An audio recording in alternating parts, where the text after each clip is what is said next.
Boa noite, meus amigos. Estamos aqui de volta.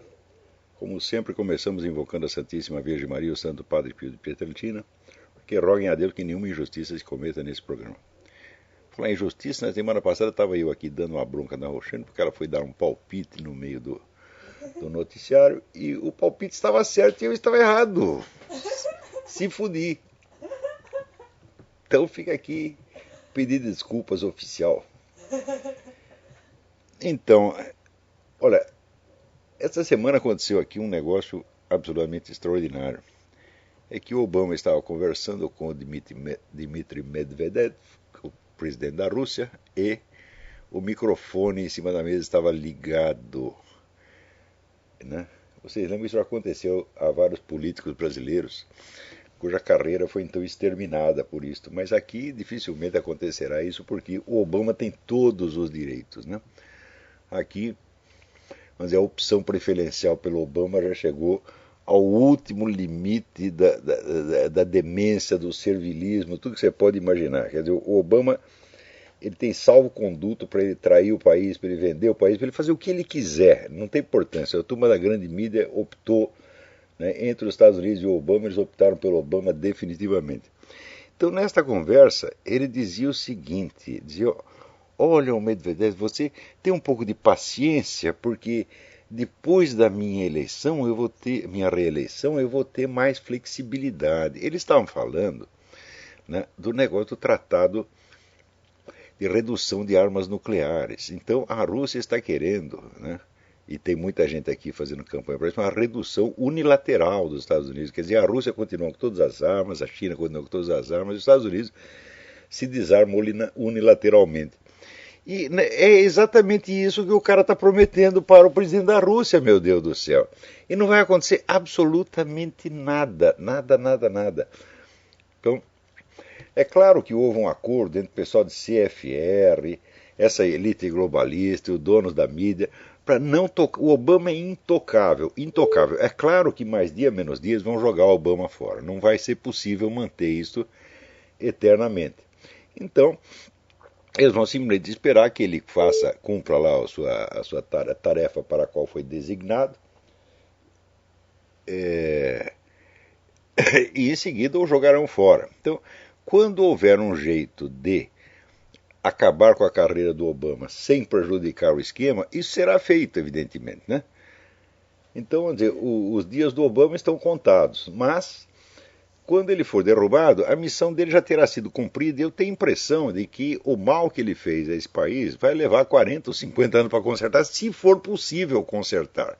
Se isso não terminar, vamos dizer, numa guerra. Porque outro dia estava ouvindo uma gravação do Jeffrey Nyquist, que é um dos melhores analistas estratégicos que tem nos Estados Unidos, em que ele dava informações do governo russo dizendo o seguinte, que se os Estados Unidos intervirem no Irã, fizeram qualquer coisa contra o Irã, os caras vão reagir com armas atômicas mesmo.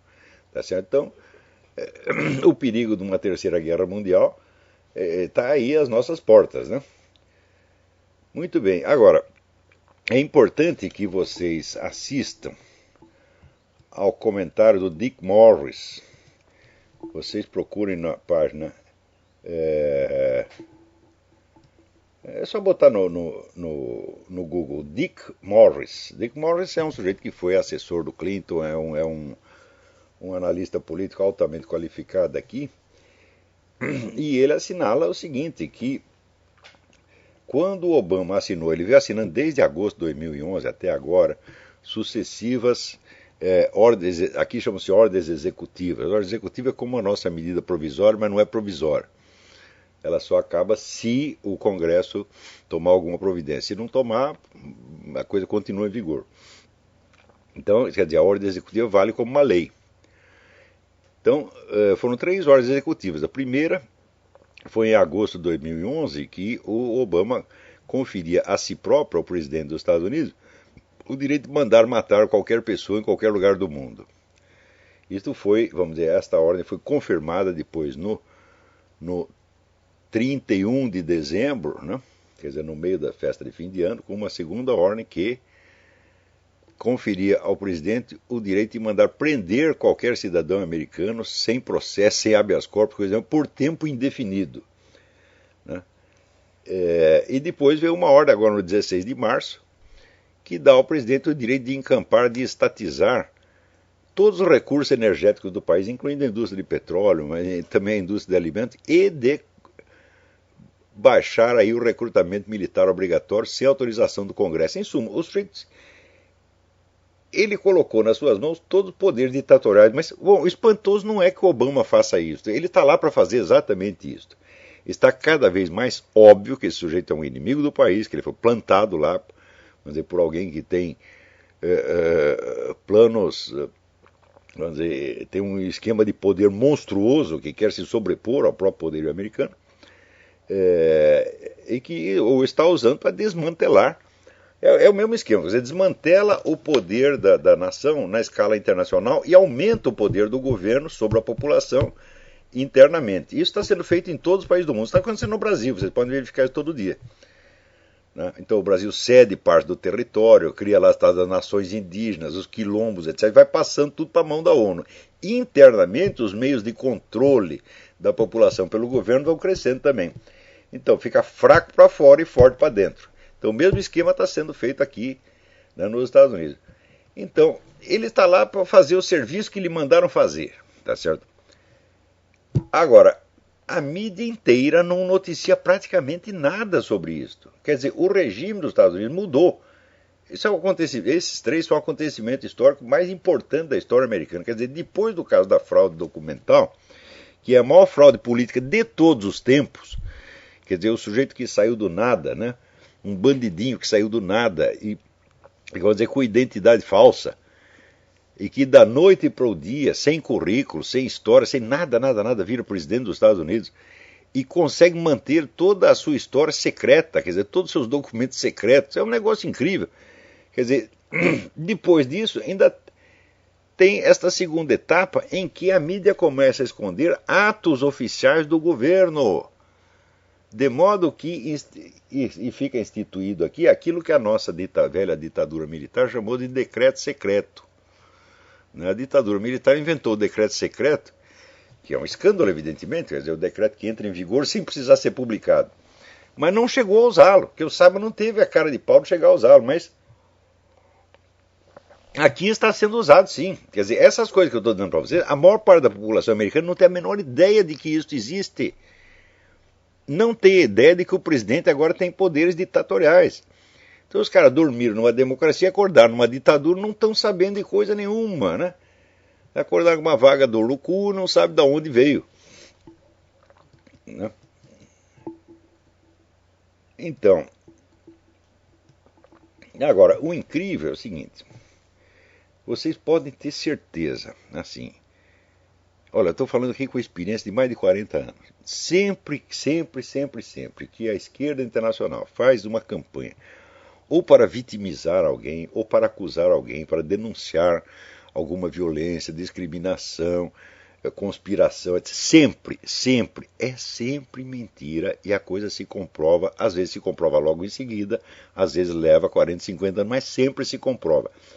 Olha, preste atenção na palavra sempre. Eu não estou dizendo quase sempre. Eu não estou dizendo no mais das vezes, eu estou dizendo sempre. Isto é invariável, gente, invariável. Sempre que tem uma campanha dessa, preste atenção, mais dia menos dia se revelará com provas e documentos que foi tudo mentira. Você vê, quando houve esse assassinato em Toulouse, né, que mataram lá um rabino e mais as crianças, a mídia internacional inteira, como se fosse um só homem, assim, uníssono, disse, não, isto é uma conspiração da extrema-direita, isto é gente que é contra a imigração, é contra os pobrezinhos dos árabes, né, quer expulsar todo mundo, então eles estão matando gente. Ora, primeiro, não existe, presta atenção, não existe nenhum, no presente momento, já existia em outras épocas, no presente momento, há mais de 10 anos, pelo menos 20 anos, não existe nenhuma organização terrorista de extrema-direita agindo no mundo. Nenhuma. Justamente porque não existe, é que se fala tanto delas e tudo o que acontece é sempre culpa delas, como o caso da Noruega também. O homem lá também não era extrema-direita, né? Quando foi ver, era o agente russo, porra. Então, imediatamente, vamos dizer, com uniformidade absolutamente formidável, se espalhou que era coisa da extrema-direita. Olha, esta uniformidade é a coisa mais característica do presente momento. Eu estou dizendo para vocês que nos últimos 20 anos houve uma concentração da propriedade dos órgãos de mídia no mundo ocidental inteiro. É por isso que hoje dá para você confiar mais na mídia russa do que na ocidental. Então a coisa hoje, vamos dizer, não chega a ter 10 proprietários. Nos Estados Unidos são 6. Se você somar, pegar a mídia da França, da Inglaterra, etc., até concentrou tudo, então são 10 grupos econômicos que mandam na coisa. Daí se explica a uniformidade total. Isso quer dizer que, quando sai notícia falsa, não é um jornal que pisou no tomate. Não, todos combinam, nós vamos pisar no mesmo tomate. Todos pisam no tomate igual. De maneira que a mentira adquire uma credibilidade monstro, porque as pessoas vão pensar assim, não é possível que a mídia mundial inteira se engane. Fala, não, a mídia mundial não se enganou, ela está enganando você, ô pateta. Ela sabe perfeitamente a verdade. Então, ali não passou 3 dias e, né, o assassino foi encurralado pela polícia e morreu no tiroteio. Parece que ele nem morreu de tiro, parece que ele se jogou da janela. Então, ele levou uns tiros e se jogou da janela. Então, aí se verificou o quê? Que o cara tinha ligação com a Al-Qaeda, que ele aceitou missão da Al-Qaeda para ataques na França, não aceitou, o cara não é trouxa, não aceitou missão suicida. Falou, não, eu não quero sacrificar a minha própria vida. Vamos sacrificar desses malditos franceses e judeus que estão aí para isso mesmo, né? Então, esta uniformidade da mídia respeitável foi uma vez mais desmascarada. Pensa que alguém pediu desculpa? Pensa que surgiu algum processo? Pensa que surgiu alguma investigação? Nada, nada, nada, nada. Por quê?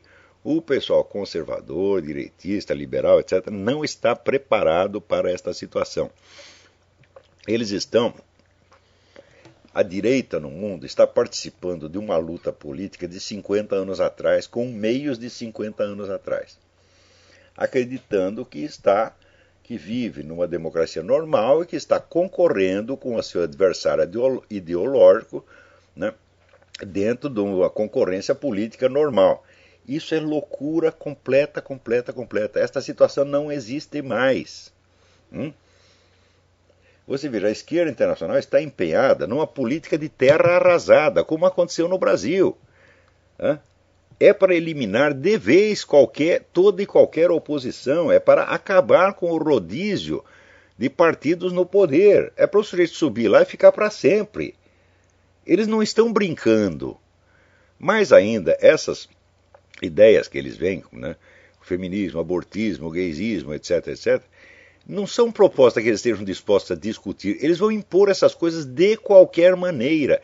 Presta atenção, por exemplo, vocês aí no Brasil, o pessoal militar, acha que esse negócio de perseguição e de ficar revirando os supostos crimes de 40 anos atrás e escondendo os crimes da esquerda, que isso vai passar e que eles caso eles se comportem bem, eles se atenham às suas missões profissionais, né, sem dar palpites políticos, né, vai tudo passar, está todo mundo querendo se fazer de morto. A gente fica aqui bonzinho no nosso canto, eles nos esquecem. Eles não vão esquecer. Eles vão pegar até o último. Eles vão pegar quem fez e quem não fez, porque tudo isso é feito para ocultar os crimes deles. Ora, meu Deus do céu, enquanto os militares cometiam 2 ou 3 violências no Brasil, o que estava fazendo essa gente em Cuba? Estava matando cubano pra caramba, estava matando angolano pra caramba, tá? E isso tudo é para ser escondido. Então você pega aí, vamos dizer, é sempre assim, o bandido maior acusa o bandido menor, porra. É sempre assim. Então, veja, quando vem esse negócio da comissão da verdade, né? Então, uma comissão, presta atenção, uma comissão que se intitula Comissão da Verdade já é empulhação desde o início.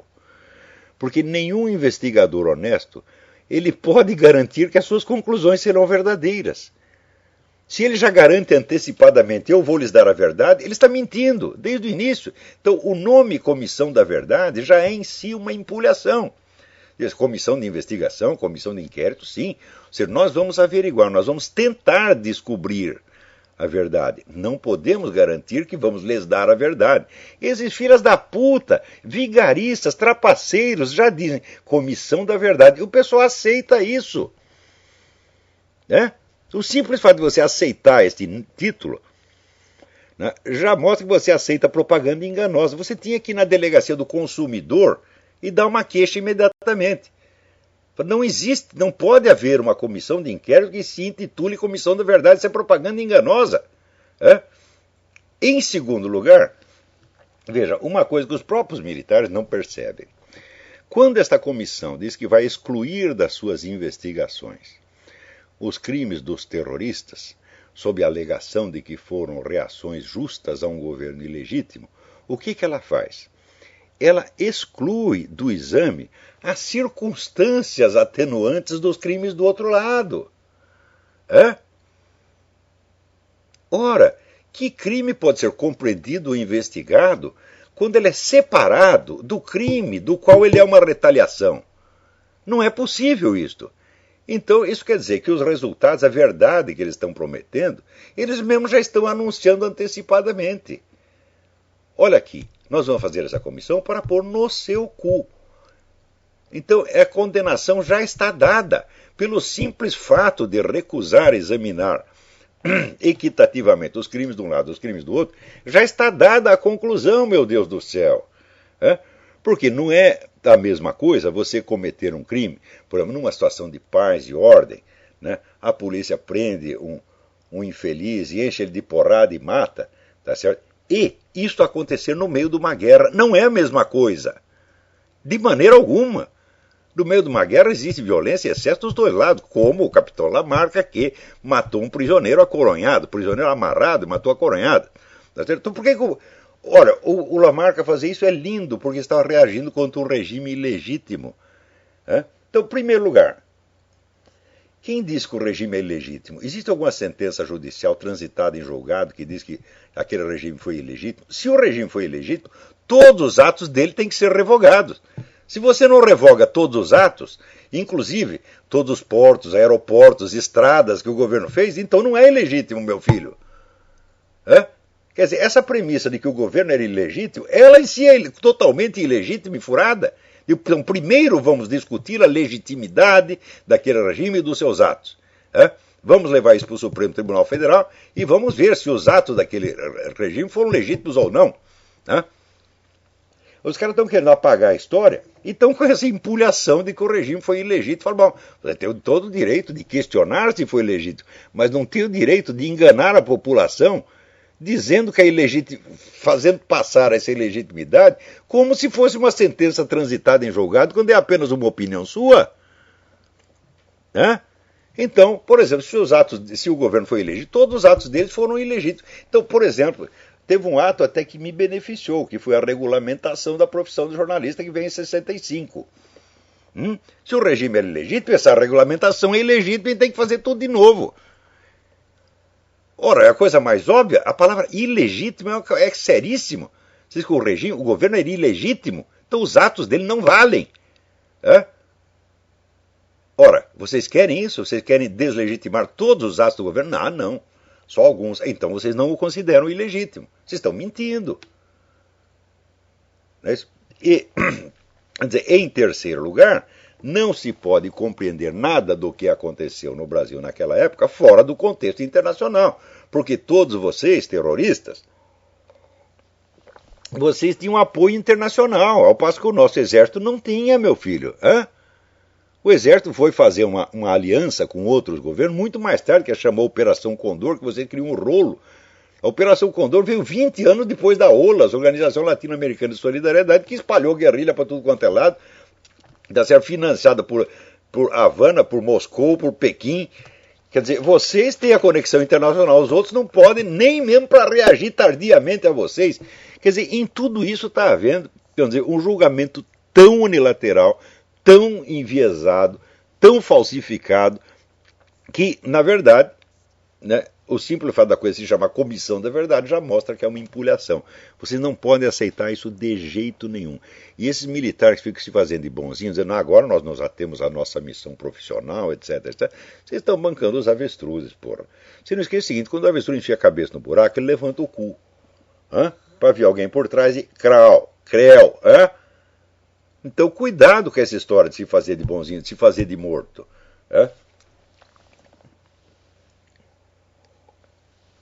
Você precisa entender que esse negócio de PT, isso é uma quadrilha de bandidos, tá certo? Articulado com outros bandidos, articulado com 200 organizações, entre as quais organizações criminosas como as Farc, o MIR, etc., para dominar completamente o continente latino-americano. E vocês ficam conversando, tá certo? Como se fosse apenas uma concorrência democrática, pessoas que têm ideias diversas.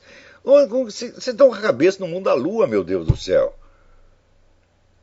Quer dizer, esse medo de ver a realidade, medo de ficar com medo, quer dizer, é o suprassumo da covardia. E é uma brincadeira perigosa. Sempre que fizeram... Olha, isso aí é a mesma coisa que a ascensão do Hitler na Alemanha. No começo, quando diziam, o sujeito vem aí, ele está falando que vai matar os judeus, tal, o pessoal dizia, não, isso aí é só bravata, é claro que ele não vai fazer isso. Falaram a mesma coisa do Lenin. Quando Lenin tomou o poder em 1917, se espalhou por todo o mundo os investidores ocidentais. Não, ele não é comunista, não. Isso é só da boca para fora, é só para assustar a criancinha. Na hora H ele vai fazer as contas e vai ver que não dá, e vai voltar. É sempre assim. Conversa calmante é para anestesiar a vítima. Quando é que vocês vão aprender isto, meu Deus do céu? Sobretudo quando a conversa calmante vem da própria fonte da ameaça. Ora, é fácil você ver que esse pessoal da esquerda, ele sempre foi assim, eles fazem divisão de trabalho. Metade diz para você, nós vamos matar todos vocês, nós vamos acabar com vocês, tá certo? Vamos liquidar vocês. A outra metade diz, não, isso é paranoia, não vai acontecer. É sempre assim, vocês ainda não perceberam, meu Deus do céu. E quando eu digo que quando as campanhas deles, ou campanha a favor de uma vítima perseguida, ou campanha para denunciar corrupção, ou campanha para denunciar violência, para denunciar agressão imperialista. Quando eu digo que sempre se comprova que é falso, é sempre. Você quer alguns exemplos históricos? Você vê o famoso caso do Alger Hiss, que era um alto funcionário do Departamento de Estado que foi acusado de ser agente comunista.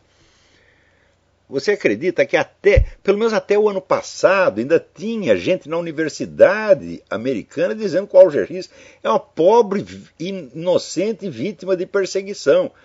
Sabe quando veio o documento da Rússia, abriram os arquivos de Moscou e apareceu lá, né, o Alger Hiss como agente comunista. Fala, bom, aí não deu. Mas o casal Rosenberg, porra, que criou a Guerra Fria, entregando os segredos de fabricação da bomba atômica para o governo soviético.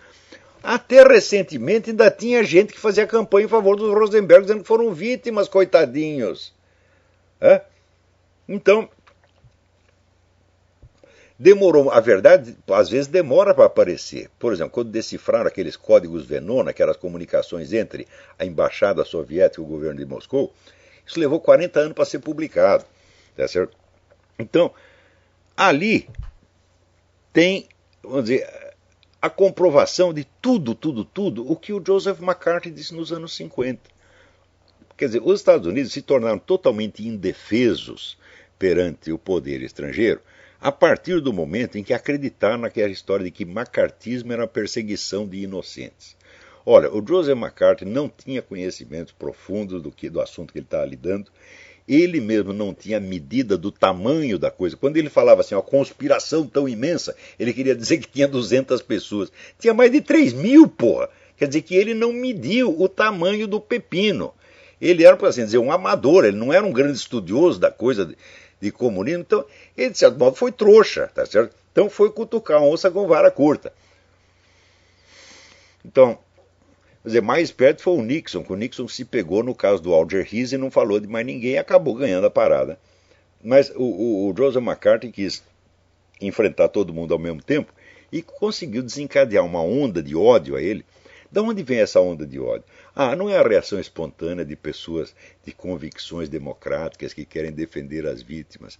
Esse pessoal não mede o tamanho da rede de infiltração comunista que existe.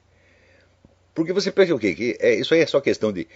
se você tem 3 mil agentes no governo, em volta deles, você tem no mínimo 3 milhões de colaboradores, porra.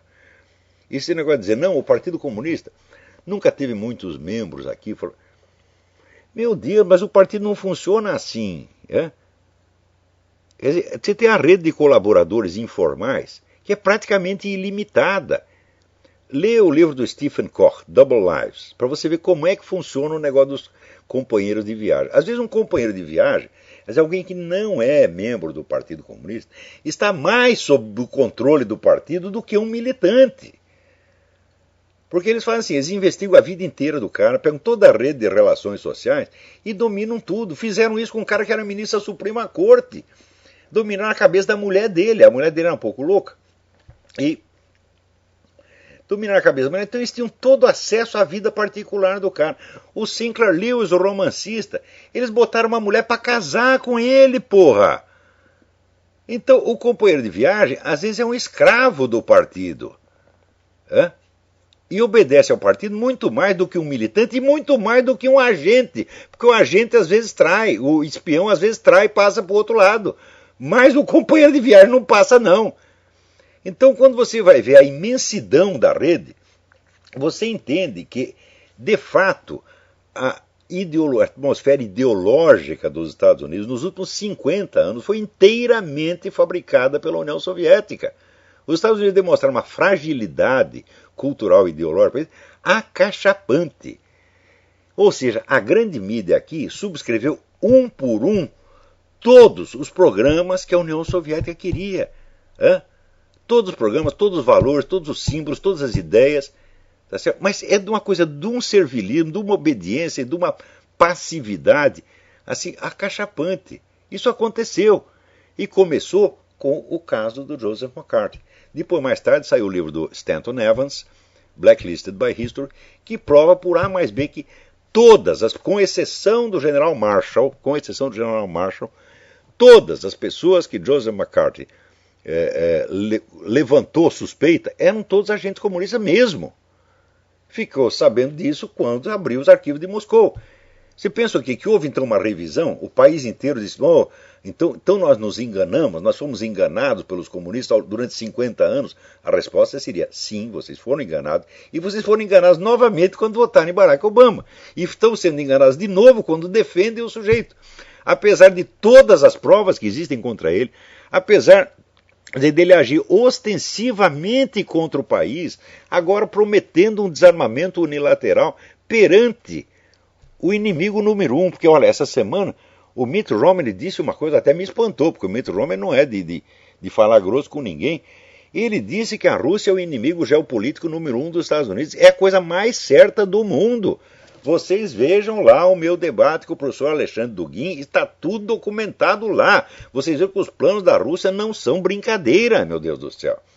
E pior, que ela agora perdeu aquela identidade comunista, ela fez aquele acordo que é comunista, nazista, radical islâmico, né, extrema-direita fascista, tudo que não presta no mundo eles juntaram e fizeram a proposta eurasiana. Então, olha, a proposta eurasiana, olha, só tem 2 tipos de pessoa que não pode, só tem 2 países do mundo que não vão entrar na proposta eurasiana, que é Estados Unidos e Israel. O resto, todo mundo vai aprovar a proposta eurasiana, até a América Latina. Então eles conseguiram, estão articulando uma união mundial anti-americana e anti-Israel. E o pessoal aqui está bobeando. Outro dia mesmo saiu um artigo do meu querido Don Feder dizendo o seguinte: esses caras ficam fazendo campanha contra a islamofobia enquanto os caras estão matando judeu a granel aí, porra. E pior, tem cara judeu que fica fazendo campanha contra a islamofobia, quando o problema é judeofobia. Vocês não entenderam ainda, seus idiotas? Quer dizer, quando é que precisa avisar? É no seu cu! No seu cu! Você está entendendo? Não é no dos outros, tá? Então, mas agora, essa semana teve, vamos dizer, eu dei o exemplo do Alger Hiss, Rosenberg, né? Aqueles famosos 10 de Hollywood, eram todos agentes comunistas mesmo, porra. É? Então, agora, de novo assim, um faz ameaça, chega o general russo e diz, olha, se os caras mexerem no Irã, nós vamos soltar bomba atômica. Daí aparece o Medvedev dizendo, não, esse negócio de dizer que a Rússia é inimigo, isso é coisa de Hollywood, isso é coisa do tempo da Guerra Fria. Ou seja, eles fazem a Guerra Fria, e se você faz um comentário, é dizer, você está saudosista da Guerra Fria. Os russos não estão saudosistas da Guerra Fria, porque para eles a Guerra Fria jamais acabou. Eles estão praticando a Guerra Fria agora mesmo, porra.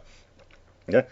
E daí quando acusa o outro de saudosista agora da Guerra Fria, né, o pessoal da direita treme nos alicerces, fala, não, de maneira alguma nós queremos a paz, sempre querendo se fazer de bonzinho, meu Deus do céu, se fazer de inofensivo, mas que coisa mais feia. Né? Agora, essa semana teve mais uma campanha aqui na Flórida. Tinha lá um inspetor de quarteirão andando, viu um cara numa atitude suspeita e não sei o que o cara estava fazendo e foi lá abordar o cara. O sujeito deu-lhe uma porrada. Veja, daqui disseram, não, era um rapaz de 17 anos, parece que tinha 12, coitadinho. Né? Estava indo para casa, né, para encontrar sua mamãezinha e foi assassinado por um racista, né? Mas a mídia inteira falou isso, apareceu o Al Sharpton, apareceu o Jesse Jackson, todo mundo dizendo, não, foi crime racista, etc, etc. Bom, a verdade é o seguinte, o inspetor de quarteirão era um chicaninho, tá certo? E a pobre vítima era um rapaz de 1,89 m, que deu-lhe uma porrada, derrubou o cara no chão e ficou batendo a cabeça dele na calçada. Pá, pá, pá. Quando a polícia chegou, o nego estava com o nariz quebrado, todo sangrando, tá certo? E pequenininho, embaixo do cara grandão, o que ele fez? Sacou do revólver, deu um tiro no cara, porra. Pior, né? No Facebook do rapaz, da vítima, aparece uma foto dele com escrito assim, Made Nigga. Made Nigga. Isto aí é palavra de código de gangue. Hã? Quando você é aceito na gangue, você é made nigga. Hã? Então, o rapaz pertencia a alguma gangue, porra. Hã? E já tinha antecedentes, encontraram maconha na bolsa dele. É toda uma história toda enrolada. Então o cara não era...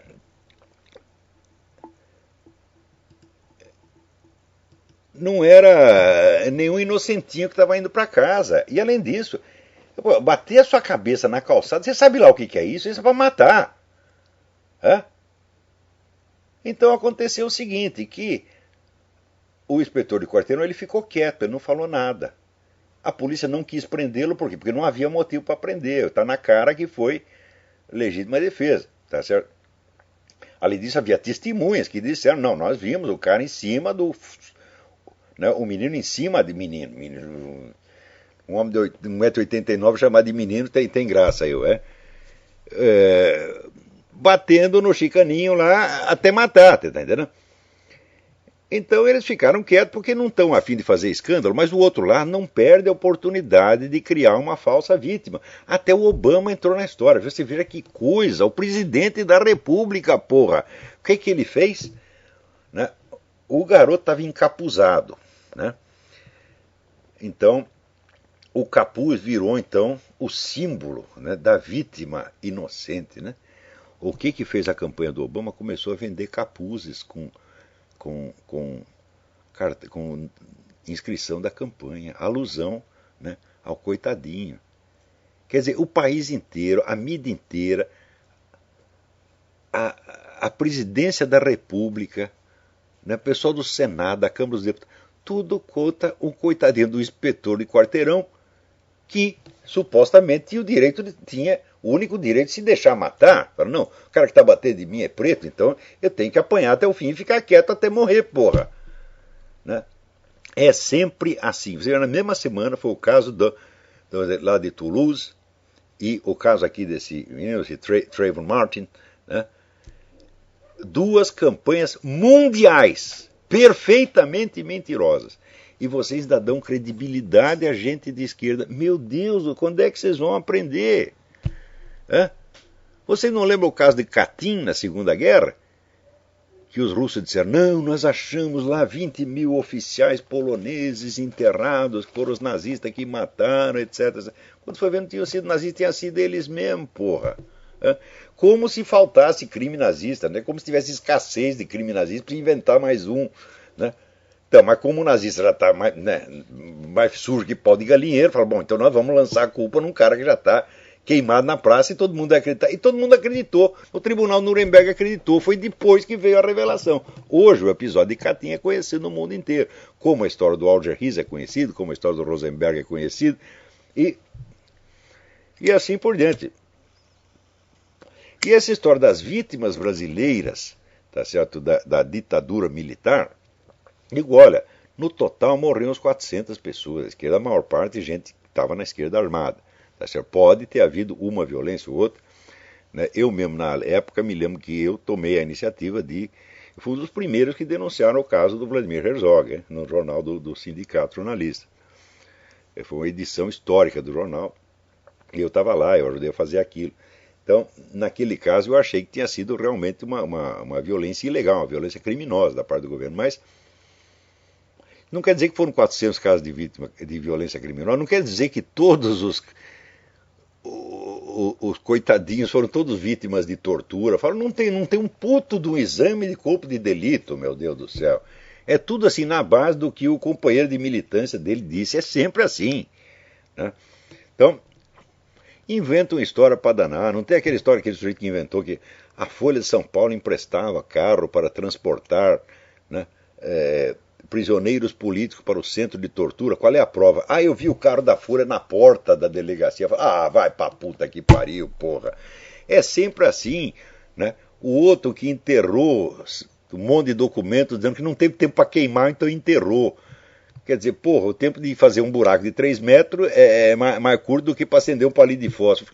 Eles gozam na nossa cara o tempo todo, gente. E você ainda aceita um dialogar com essa gente. O lugar desses caras é na cadeia, porra. Na melhor das hipóteses, porque eles vão corromper. Eles vão chegar lá, vão corromper os narcotraficantes, corromper as putas, né? Corromper os batedores de carteira, né?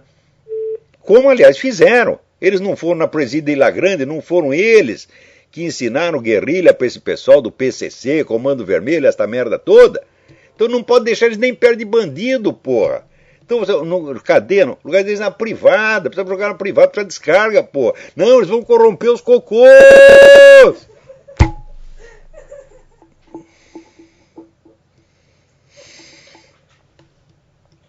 Então, agora, aqui, né, continua aquela história do Joseph Kony, né, de que o Obama já autorizou, né, o envio de tropas para a Uganda. Né? Meu Deus do céu! Já se sabe que o homem não está em Uganda, que há 6 anos ele não faz absolutamente nada, e estão criando um rolo forrobodó. Tá certo? Quer dizer, esse é outro caso também. As pobres vítimas, as criancinhas desaparecidas. Porra! Isso é que nem os desaparecidos lá da Colômbia, que nem já apareceram faz muito tempo, todo mundo sabe onde eles estão enterrados, porra. É sempre assim, né? Ah, exatamente, o cara que começou a campanha das criancinhas, olha que coisa maravilhosa. O sujeito começou a campanha, né, das criancinhas desaparecidas, ele foi preso porque ele estava tocando punheta no meio da rua. O cara é completamente doido. Daí os colegas dele disseram, não, mas isso aí é estresse. É estresse, porque ele estava muito cansado por causa da campanha. Eu já fiquei estressado um monte de vezes. Nunca me ocorreria a ideia de tocar punheta no meio da rua. Você está cansado, não vai tocar punheta, meu Deus. Muito menos no meio da rua. Porra! Né? Você que está cansado vai dormir, porra. Você para tocar punheta já está lá com o espermatozoide sobrando, os espermatozoides tudo pulando, né? Dizendo primeiro eu, primeiro eu, primeiro eu. Né? Então... O cara tá lá cheio de proteína, tocando punheta no meio da rua, pô. Né? Que coisa maluca. Agora aqui tem um negócio que eu tenho que ler para vocês. Espera aí, isso aqui é uma carta que eu recebi do professor Luiz Antônio Sacconi, que tanto tem batalhado pelo nosso idioma. Aqui. Meu caro Olavo, escrevo-lhe para demonstrar minha indignação com o que ocorreu na semana passada no famigerado MEC, Ministério da Educação. O Ministério vai distribuir dicionários a todas as escolas e bibliotecas públicas. Os meus dicionários estavam inscritos, naturalmente, com quase certeza da aprovação, já que são sucesso no país desde o seu lançamento em maio de 2010. Qual não foi minha surpresa também da minha editora quando quinta-feira última saiu o resultado? Necas para o Sacconi. Né? Por quê? Porque ele teve o desplante de registrar o termo petralha. E ainda tecer comentários desairosos a uma prefeita do PT em Fortaleza, já que a cidade está mais cheia de buracos do que um queijo suíço. Né? Mas, que diabos de esperança poderiam alimentar e ver aprovados os meus dicionários quando se tem do outro lado um avaliador com uma figura sinistra do Marcos Banho que dispensa comentários? Não, não dispensa não. Tem gente que não sabe quem é Marcos Banho. Como? Mas que lacuna cultural, vocês não sabem quem é Marcos Banho? Marcos Banho é aquele sujeito que diz que ensinar a mesma gramática para todo mundo é elitismo. Hã?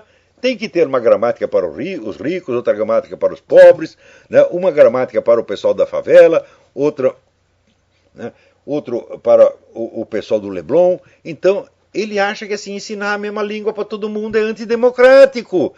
É esta besta quadrada, que está lá julgando o dicionário. Né? Só falta agora ser aquele ministro que escreve cabeçário em vez de cabeçalho. Né? Quer dizer, depois que esse ministério teve na chefia um idiota como esse Haddad, né, é claro que tem que botar como avaliador de dicionário o Marcos Banho. Puta que pariu. Né? Já que você está nos Estados Unidos, talvez não tenha conhecimento da definição que dei do termo petralha, que é de criação Renal Azevedo. Então aqui, petralha. Né?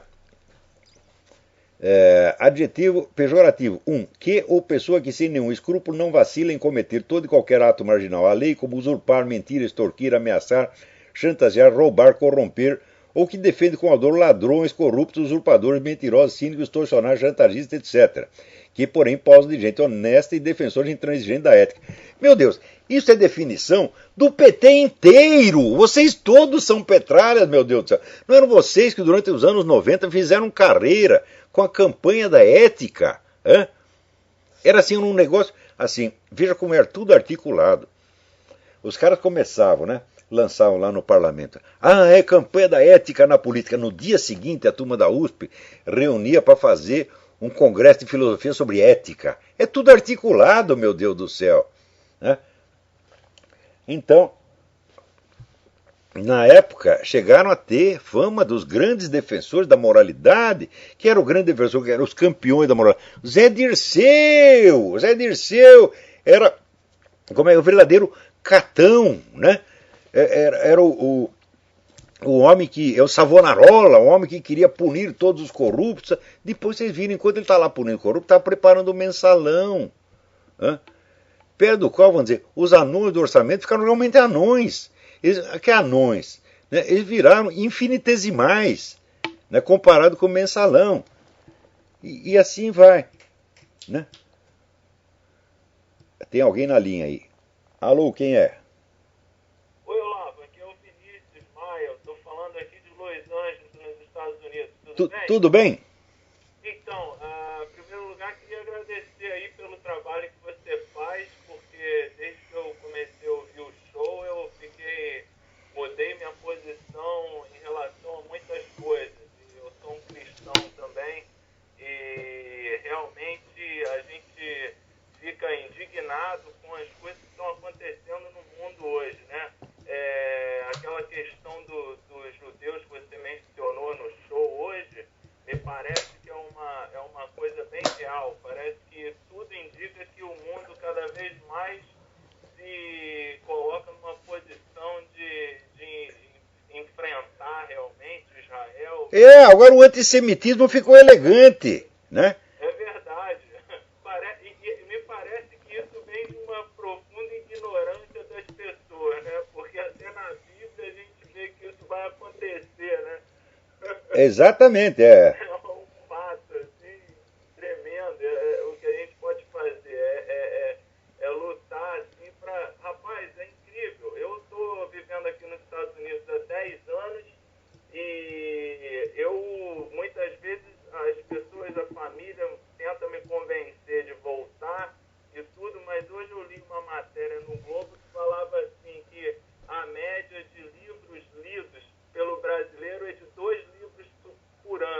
Pelo estudante, não é o brasileiro em geral, é o estudante brasileiro, o estudante universitário lê no máximo 2 livros por ano. E hoje chegou aqui um negócio, foi bom você falar disso. Deixa eu te dar informação. Chegou aqui uma pesquisa, diz que 75% dos brasileiros jamais pisaram numa biblioteca. É? Pois é, rapaz. Eu aqui tenho 2 filhos. Um gosta muito de ler, devora livros assim. E aí quando eu vi essa matéria no Globo, eu pensei assim, poxa, são 2 livros por ano. Um deve ser o Tio Patinhas e o outro é a Turma da Mônica, meu filho. Pois é. Eu lembro uma época que tem um conjunto Camisinhas de Vênus, que foi num programa de auditório, o cara falou assim, aposto que vocês nunca leram um livro, cara. Não, eu li sim. Que livro você leu? Eu li Mickey vai à Disneylândia. Ah, também li li 2. Qual é o outro que você leu? Mickey volta da Disneylândia.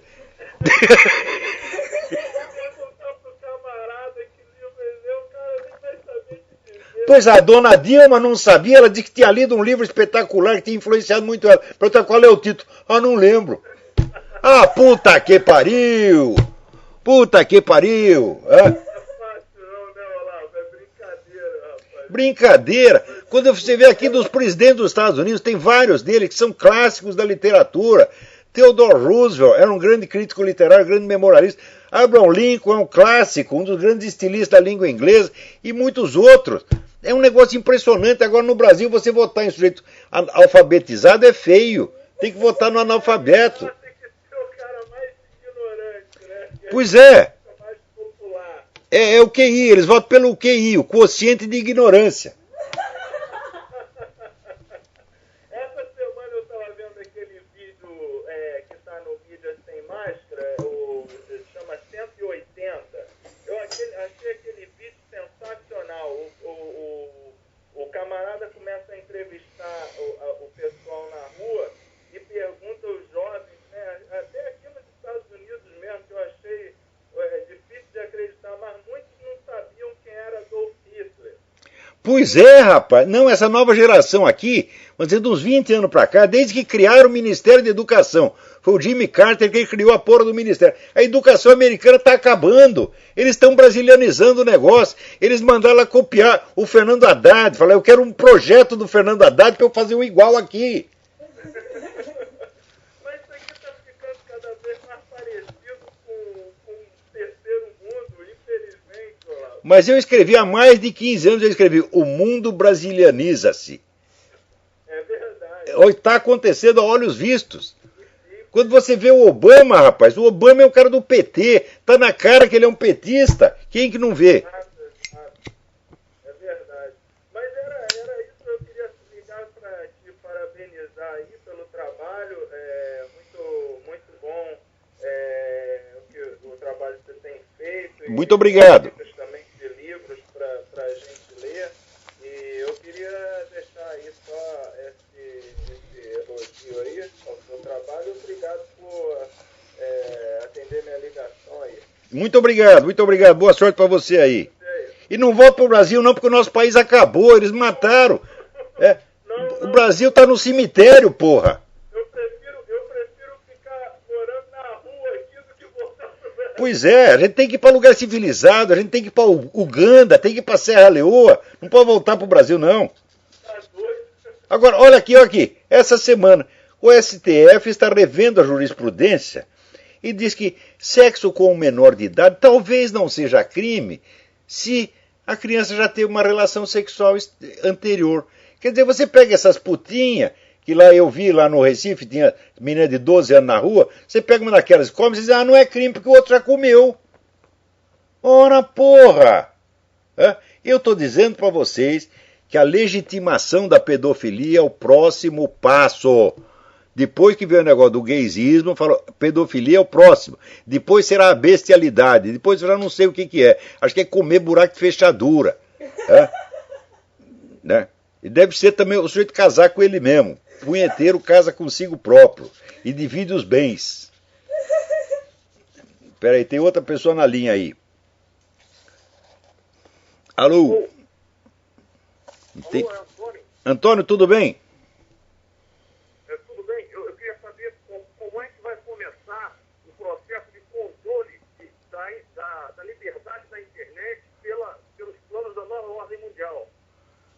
Olha, é o seguinte, o exemplo chinês já provou que isso é factível, quer dizer, você pode bloquear sites, assim, a priori. Se o site usa determinadas palavras, ele desliga automaticamente. Não é uma coisa impossível de fazer.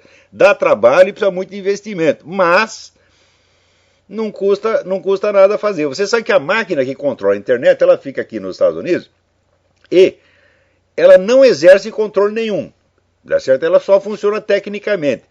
O que tem gente querendo meter a mão nessa máquina não é brincadeira. E isso aí está nos planos do Obama, ele já disse que isso é necessário. A desculpa o quê? É combater a pedofilia. Agora, meu Deus do céu, como é que você vai acreditar na sinceridade quando esse pessoal da esquerda diz que quer combater a pedofilia, quando eles mesmos estão fazendo campanha para liberar a pedofilia, porra? E pedofilia o caralho, eles querem proibir a gente de divulgar notícia, eles já trancam as notícias na grande mídia, que pertence a eles mesmos, a esse grupo globalista. E a internet é o nosso último recurso. Se não tivesse internet, nós não ia estar sabendo de nada, né? Então, o próximo passo é tampar tudo, né? Então é que nem o Exu que tem lá no Brasil, tranca tudo, ele quer trancar tudo, né? Agora, aqui tem uma pergunta interessante. Sou admirador do... Israel Wolf pergunta, sou admirador do seu trabalho, das suas ideias, blá, blá, blá. Outra pessoa que acabei conhecendo mais tarde foi o professor João Ricardo Moderno, presidente da Academia Brasileira de Filosofia. É um homem de direita que sempre me pareceu muito direito, mas hoje li uma matéria publicada pela revista Piauí que muito me espantou. O senhor sabe que matéria eu estou falando, foi através do seu perfil no Facebook que eu cheguei até ela. Ainda sem entrar no mérito, eu sempre estranhei muito que o senhor jamais tivesse falado nada sobre a Academia Nacional Brasileira de Filosofia, o seu presidente. E lhe escrevo respeitosamente para saber o que o senhor acha da Academia Brasileira de Filosofia e desse projeto de legalização da profissão de filósofo. Olha, eu já falei do João Ricardo Moderno, assim, eu vou contar o que eu falei. Quando eu lancei o Imbecil Coletivo, foi uma edição conjunta da Faculdade da Cidade e da Academia Brasileira de Filosofia, que então já era presidida por esta criatura. Como o livro pegou mal em certos ambientes universitários, sobretudo entre as pessoas que eram os personagens do livro, os personagens acharam o livro detestável, evidentemente, porque gozava da cara deles com justa razão, demonstrava que eram charlatães, vigaristas, etc, etc. Daí pressionaram o João Ricardo Moderno, ele imediatamente soltou pelo Jornal do Brasil um aviso de que não, a Academia Brasileira de Filosofia não sabia de nada disso, nós não sabíamos desse livro, nosso nome está sendo usado indevidamente. Bom, daí eu não tive outro remédio senão publicar as notas fiscais da impressão do livro em nome da Academia Brasileira de Filosofia e a foto do senhor João Ricardo Moderno batendo palminha no lançamento do livro que estava escrito na capa, edição da Academia Brasileira de Filosofia, provando então que se tratava de um mentiroso, vigarista, trapaceiro, vagabundo e filha da puta, tá? E eu posso falar o que eu quiser dele, porque foi ele que tomou a iniciativa de espalhar notícia falsa a meu respeito, dizendo que eu tinha usado indevidamente o nome da academia. Então, disse e provei. Preciso falar mais alguma coisa a respeito desse cidadão? Não. Esse já é meu velho conhecido. Este episódio foi quando? 1996. Então, daí depois disso, né, essa academia fica lá, dando, puxando o saco do jogador de futebol, o presidente da FIFA. Quem não vê que isso é uma esculhambação, meu Deus do céu? Pô, isso é alta picaretagem, né?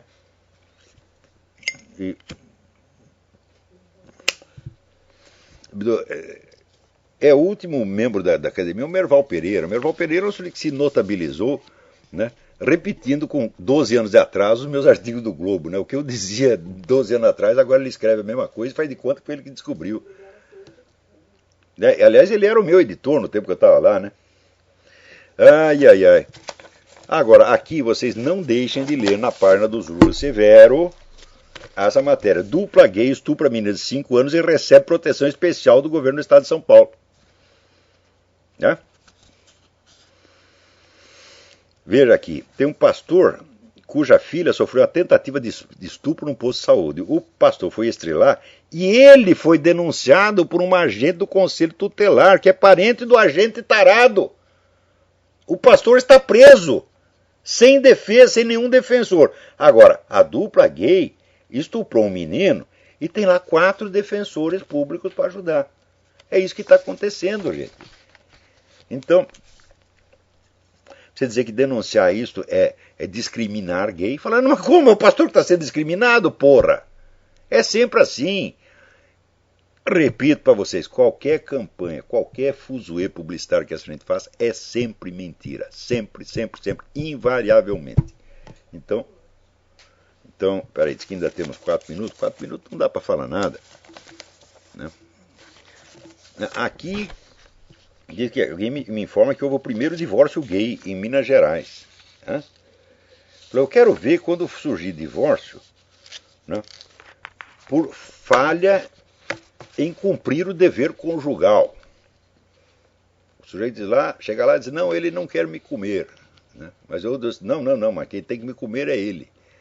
Né? Eu quero ver quando surgir essa discussão. Porque não há definição de papéis sexuais, nem é possível. Aqui alguém me pergunta, isso aqui é importante. Meu nome é Alexandre Werner, moro no interior do Rio Grande do Sul. Eu gostaria de saber sua opinião, se conhece o cidadão Yuri Alexander Bezmenov, também conhecido como Thomas Schumann. Assisti alguns vídeos dele na década de 80 e achei muito interessante. Esse senhor é uma fonte confiável? Eu acho altamente confiável. Eu li a autobiografia do Bezmenov com o nome Thomas Schumann. Me parece um sujeito genuíno, sabe do que está falando. Né? Outro que também sabe é o Anatoly Golitsyn. Tá certo? E desses russos todos, é muito interessante também a coluna do Alexandre Navrozov no site newsmax.com. É isso? Então, olha, os russos entendem o que está se passando. Quem não entende é americano, tá bom? E brasileiro, brasileiro, assim, né? Brasileiro tira PhD em não entender nada. Eles fazem um voto, né? Quando batiza o cara já faz o voto. Prometo nunca entender porra nenhuma. Então, até a semana que vem. Muito obrigado.